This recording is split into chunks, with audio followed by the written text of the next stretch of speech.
All right, tracking the coronavirus now. Maryland is closing in on 122,000 cases, but the 7-day positivity rate sits at a record low since the pandemic started. Now, the state is making a major move on the road to recovery. High school sports will start next month, and for the first time since March. WJZ investigator Mike Helgren has that huge announcement from the governor. There have been parents clamoring and protesting outside of my house in Annapolis. Governor Larry Hogan and the state superintendent announced high school sports will be coming back next month, with practices starting October 7th and games on October 27th. Parents all want to keep their kids safe, but many of them have really been strongly pushing to get the kids who need it the most in class for face-to-face instruction, and they've been really pushing to get some fall sports going.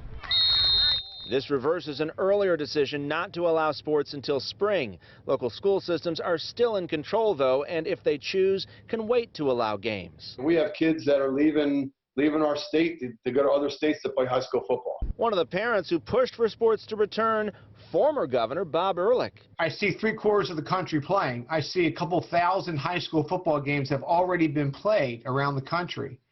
Some in states with worse numbers than ours. His son is a junior quarterback at Broadneck High in Anne Arundel County. I see other high school teams playing, and you know, it's really frustrating for me right now. Do you like Miss Burnett? She's a good teacher. Governor Hogan also toured a school in Frederick County and urged more schools to reopen their classrooms to in-person instruction, citing the lowest positivity rate since March. I know they're not ready to open all the schools, but they do have to start some in-person classroom instruction. The teachers union in Anne Arundel County says they're concerned about bringing students back inside classrooms. I asked whether they feel pressure from the governor. Our main goal is to make sure that the health and safety of our students and our staff is really secured.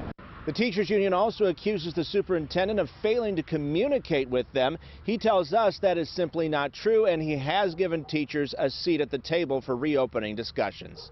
In Severn, Mike Helgren, WJZ. 6:38, a number of companies here in Maryland are racing to get a vaccine. Governor Hogan toured the Novavax lab in Montgomery County.